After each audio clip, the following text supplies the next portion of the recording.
paese, sì? signor La Rosa, sì. signore e signori militari presenti. Certo, giusto. C'era questo giovane che era un grande giocatore di briscola, Certo. che non si castiava. No? No, una volta si fece mandare all'ospedale. Addirittura? Una volta giocando a briscola. Ma perché?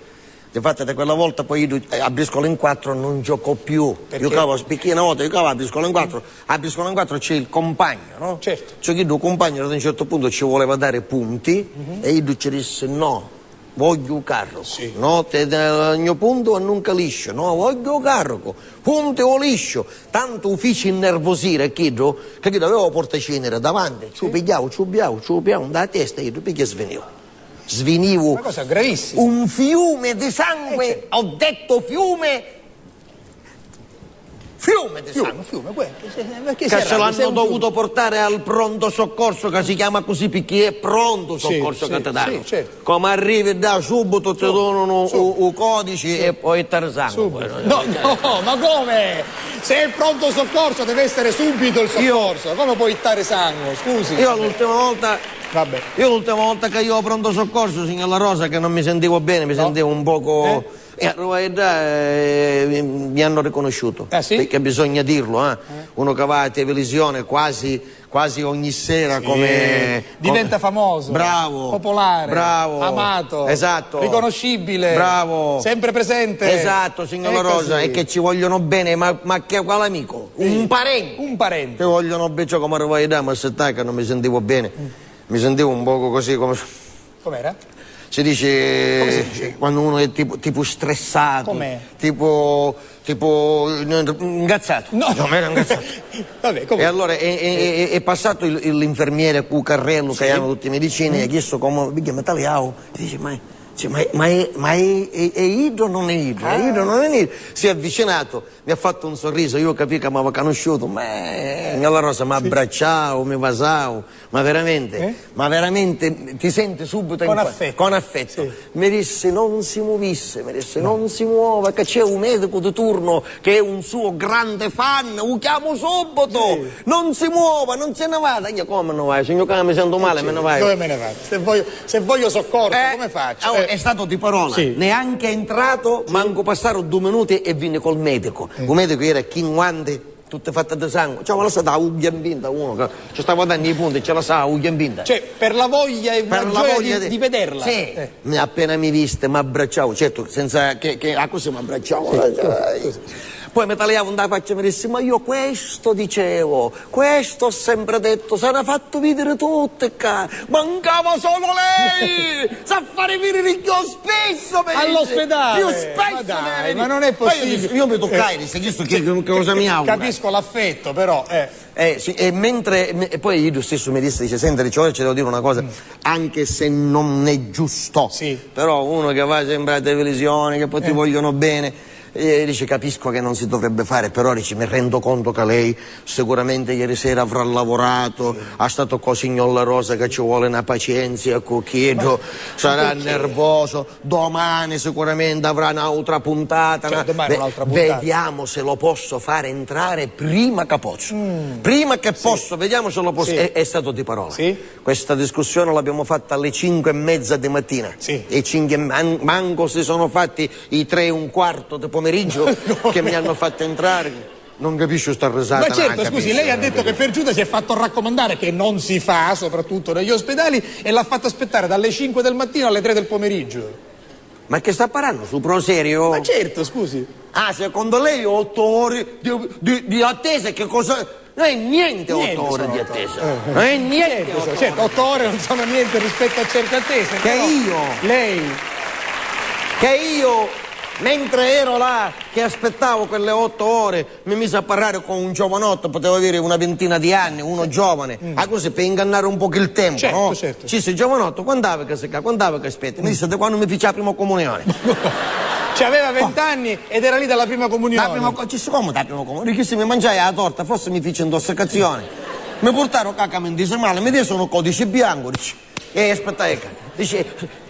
Trasica aveva 37 di scarpa, ora è 41. Dice, ma che è cresciuto? Sarà entrato a 13 anni per la comunione. Io ci ho detto, scusa, ma non è che sei sequestrato, te ne puoi dire magari a casa? Sì. Sì, però mia madre deve mettere la firma, mia madre si impressiona, metterà la firma, dice sogno okay. Va bene. E quindi per dire, signora Rossi, quando l'hanno portata al pronto soccorso, dopo che si aveva sciarriato con chi che c'era a dare liscio, poi io volevo ci tagliare i capiti, non fa tempo rinvenivo, un poco rinvenivo, il dottore ci tagliava i capiti, con lo spirito ci poliziavo, tutto cosa, tagliavo, io non fa tempo rinvenivo, ci disse, senta, ma lei è combinato male, caccia di dare 4 punti, io dicesse, mica voglio un carro! Ma no, 4 punti, perché? Ancora era impressionante. Sempre a briscola, pensavo. Vabbè. Da quella volta gioca solo al briscola in due. Magnucatore di kid, ma veramente? Sì. Ma di quelle cose che tu dici, ma possibile che adesso mi guarda le carte? Può essere che ti si apre l'occhio che fa come dall'Australia se via e torna, che c'avevo l'occhio che mi legge i carte. Come il boomerang. Come il boomerang, sì. Come il boomerang che si apre l'occhio. Sì. Un grande giocatore, anche un bel ragazzo, anche un bell'uomo.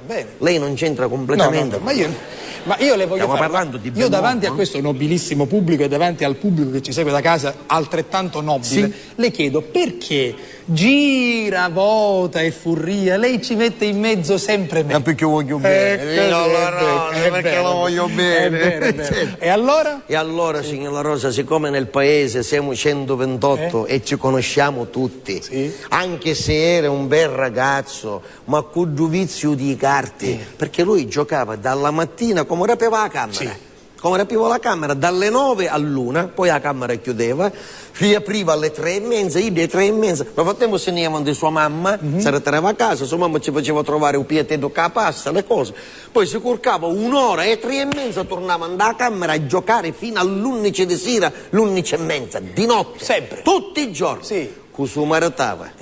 Qua ci sono tante belle ragazze. Se lei ci fa un'intervista così a volo, ci dice te lo meriteresti uno anche se è un bel ragazzo che gioca 12 euro nelle carte? Guardi, sono sicuramente delle ragazze serie, poi peraltro fanno parte dell'associazione Abbio, assistono i bambini in ospedale, quindi non si sposerebbero mai con uno che ha un vizio un po' particolare. Giocatore spezzato. Giocatore, sì. Ma non solo, giocava così tanto, nobili amici presenti e lontani, da sopra, da casciutta, dappertutto, che ormai ci aveva acquistato un linguaggio che parlava solo in termini di gioco di carte. Quindi anche nel linguaggio parlava come se giocasse a carte? Sì, incontrava un amico che aveva assai che non vedeva, ma ti trovo bene, mi sta parendo la sicoppe.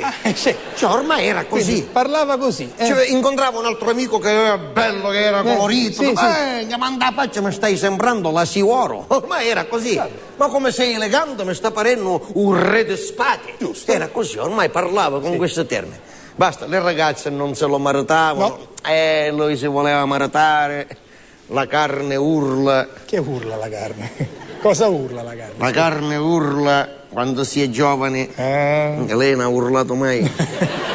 Lei il silenzio proprio. Vabbè, del resto non sono più giovane, quindi ormai ora sono giustificato. Ora sono giustificato. La carne urla, un capuliato fa schicchie, direttamente. Il crapuliato. Il capuliato fa schicchie. E lui si voleva maritare, ma cosa maritava? Con mia? No. Non lo voleva.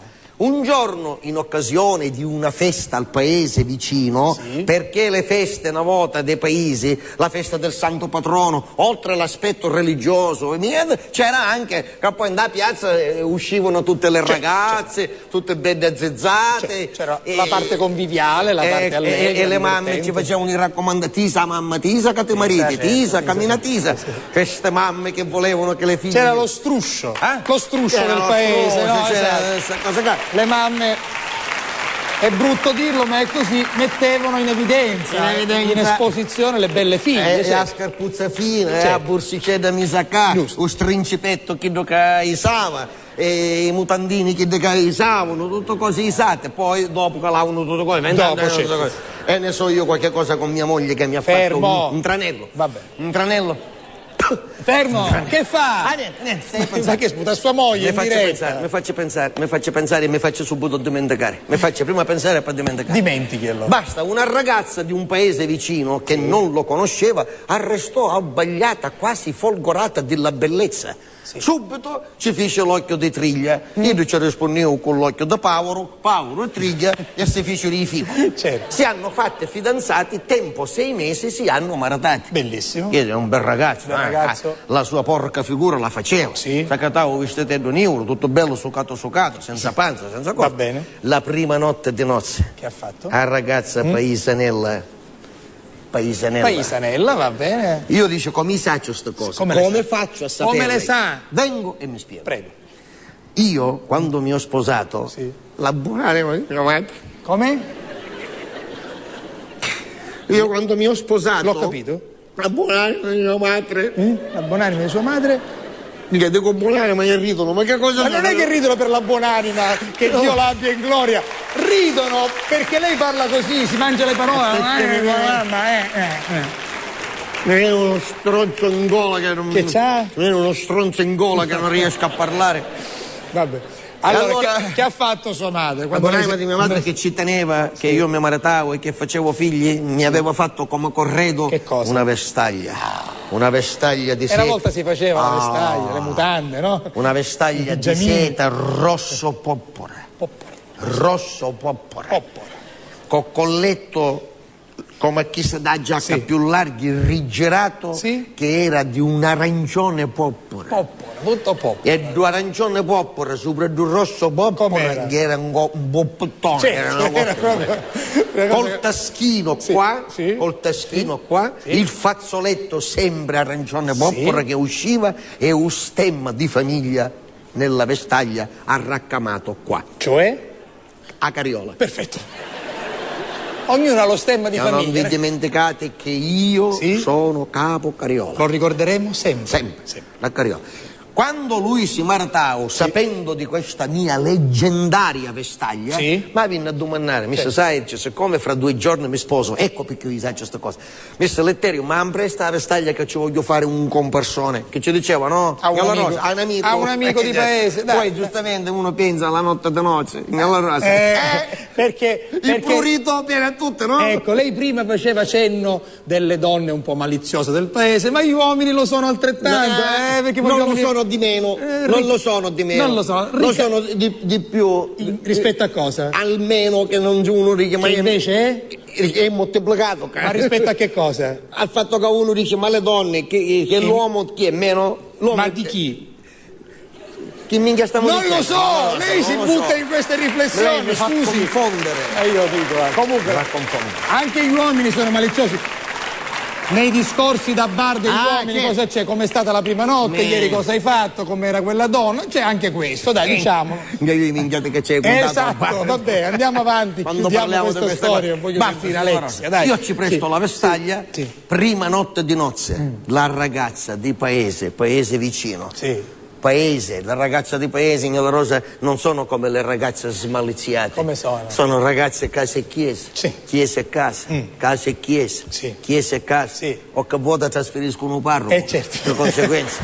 Perché ma voglio dire, nel tragitto qualcosa può accadere. Voglio dire che questa ragazza come si è potuta trasformare da così a così. Così. La prima notte di nozze, chi sta sua madre ci consava tutto letto. Con i confetti rosa e bianchi ci scrivevo love sopra letto. Amore. E poi il nome di lei e il nome di lui. 2 cuscini con tutti i merletti attorno che ci svolacciavano di sopra. Un letto imbecato in do muro. I cuscini imbecati in do letto. Ida imbecata in dei cuscini. Vestita tutta di bianco trasparente, con sto baby ball. Che baby ball? Mi faccia parlare, questi non sono articoli che lei riconosce. Questi non sono articoli che lei tratta. Io non ne voglio neanche parlare. Lei non li riconosce. Però senta, guardi, io siccome le voglio bene e quindi la posso tirare in ballo, quando lei ha detto baby ball, una donna elegante, di classe, come Alexia, subito è saltata dalla sedia. Di gioia. No, di gioia. Dice, ma chi mi ci ha portato qui stasera? Baby ball. Baby ball. Quello che c'ha tutto il pelo, tutto il pellocciotto bianco, tutto trasparente. Baby doll. Daddy ball, tutto qua. Come? Tutto il pellicciotto tutto bianco che ci gira così. Le calze reggenti che arrivano qua. Ma che sono? Bianche. Vede come ridono. Io non guardo. Alexia non la guardo più. Si chiamano calze, per favore, chiudatemi, autoreggenti, non reggenti. Ditelo voi, donne, per favore, come si chiamano? Calze? Autoreggenti. Come?